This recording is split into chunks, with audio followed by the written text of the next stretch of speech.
নমস্কার, আপনারা দেখছেন টক টু বাংলা। আমি অভিষেক রয়েছি এই মুহূর্তে আপনাদের সঙ্গে অত্যন্ত কিছু গুরুত্বপূর্ণ খবর নিয়ে। কিন্তু তার আগে অবশ্যই টক টু বাংলা ইউটিউব চ্যানেলটাকে সাবস্ক্রাইব করুন এবং লাইক শেয়ার কমেন্টে ভরিয়ে দিন প্রত্যেকটা ভিডিও।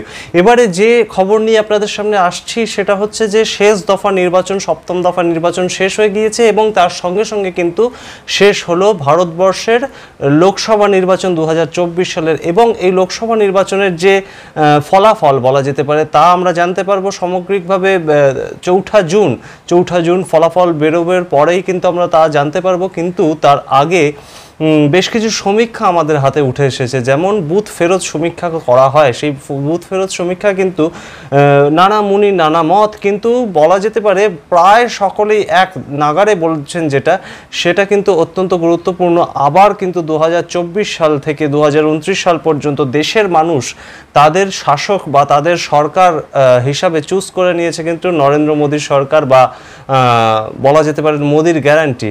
সুতরাং যে সমীক্ষাগুলো আমাদের কাছে হাতে এসছে, এবিপি নিউজ, সি ভোটার, তারা কিন্তু বলছে 339 থেকে 396টা পর্যন্ত আসন পেতে পারে এনডিএ, বাদ বাকি পেতে পারে 139 থেকে 189 পর্যন্ত আসন ইন্ডিয়া জোট।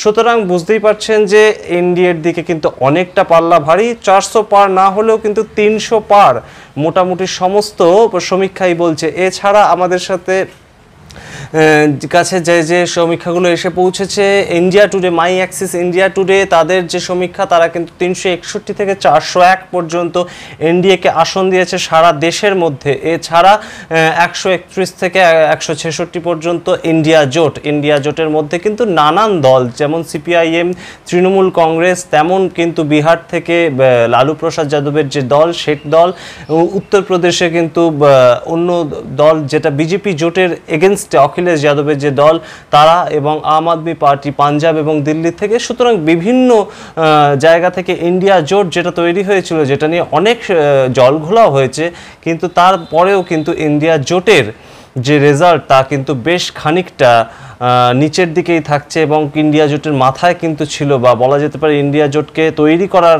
যে মূল কাণ্ডারি রাহুল গান্ধীরও কিন্তু প্রধানমন্ত্রী হওয়ার যে স্বপ্ন এইবারেও কিন্তু অধরা থাকবে, এমনই কিন্তু বলছে সমীক্ষা, নানান সমীক্ষা। এছাড়া আমরা যদি দেখি যে নিউজ নেশন বলছে যে 342 থেকে 378টি সিট পাবে এনডিএ জোট, মানে আবার কিন্তু তারাই মোদির দিকে পাল্লা ভারী করে রেখেছে। রিপাবলিক টিভি, পি মার্ক, তারা কিন্তু বলছে 359টি আসন পেতে চলেছে মোদী সরকার আবারও।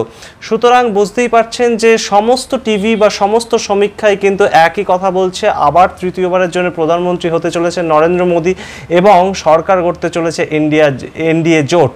সুতরাং আমরা কিন্তু চোখ রাখবো সেই দিকে, কতটা সঠিক হচ্ছে সেই সমীক্ষা সেই দিকে অবশ্যই, কিন্তু তার সঙ্গে সঙ্গে পশ্চিমবঙ্গের রাজ্য রাজনীতিতে কি হতে চলেছে সেই দিকেও আমাদের নজর থাকছে। এবং আমরা দেখি যে নানান সমীক্ষা সেইখানে কি উঠে আসছে, তৃণমূল কংগ্রেস এবং বিজেপি এবং বাম কংগ্রেস যে জোট তৈরি হয়েছিল ভোটে লড়ার ক্ষেত্রে, তারা কিভাবে লড়ছে এবং তাদের কি ফলাফল হতে পারে সেদিকে আমরা যদি নজর রাখি। এবিপি আনন্দ, সি ভোটার বলছে 13টা থেকে 17টা তৃণমূল কংগ্রেস, বাকি 23টা থেকে 27টা বিজেপি এবং 1টা থেকে 3টে পর্যন্ত বাম কংগ্রেস। সুতরাং বুঝতেই পারছেন যে রাজ্যের যে শাসক দল তাদেরকে কিন্তু বেশ খানিকটা পিছিয়ে রাখছে এবিপি আনন্দ, সি ভোটারের যে সমীক্ষা। তাছাড়া কিন্তু টিভি 9 বলছে যে তৃণমূল কংগ্রেস 24, বিজেপি 17 এবং বাম এবং কংগ্রেস যে জোট তারা কিন্তু 1টি আসন পেতে চলেছে।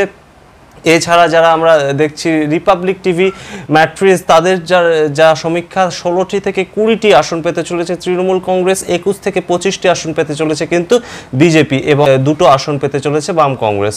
সুতরাং বুঝতেই পারছেন নানান সমীক্ষাতে কিন্তু একই কথা উঠে আসছে, হয়তো তৃণমূলের থেকে এবারে বিজেপির আসন সংখ্যা 42-এর মধ্যে বেশ খানিকটা এগিয়ে যেতে পারে রাজ্যের ক্ষেত্রে, এবং সেটা কিন্তু প্রায় 23টির ওপরে আসন। আগেরবার যেখানে 19 সালে যেখানে বিজেপি এক ধাক্কায় দুটো আসন থেকে 2014 সালের দুটো আসন লোকসভা নির্বাচনে 42টার মধ্যে মাত্র দুটো আসন যেখানে বিজেপি পেয়েছিল, সেখান থেকে কিন্তু এক ধাক্কায় বিজেপি উঠে এসেছিল 2019 সালে 18টি লোকসভা আসনে 42টির মধ্যে। সেইখান থেকে কিন্তু এবার তাদের আসন সংখ্যা বাড়তে চলেছে বলেই নানান রাজনৈতিক মহল এবং নানান বুট ফেরত যে সমীক্ষা সেটাই কিন্তু বলছে। সুতরাং আমরা চোখ রাখবো 4 জুনের দিকে, আমরা দেখব যে কি হয় ফাইনালি রেজাল্ট। কিন্তু যা বোঝা যাচ্ছে সমীক্ষা কিন্তু বলছে যে দেশে আবার মোদী সরকারই আসতে চলেছে এবং রাজ্যে কিন্তু মোদী সরকারের দাপট লোকসভা ভোটের নিরিখে বেশ খানিকটা এগিয়ে থাকবে এই লোকসভা ভোটের রেজাল্টে। দেখতে থাকুন টক টু বাংলা, অবশ্যই সাবস্ক্রাইব করুন আমাদের ইউটিউব চ্যানেল। Thank you.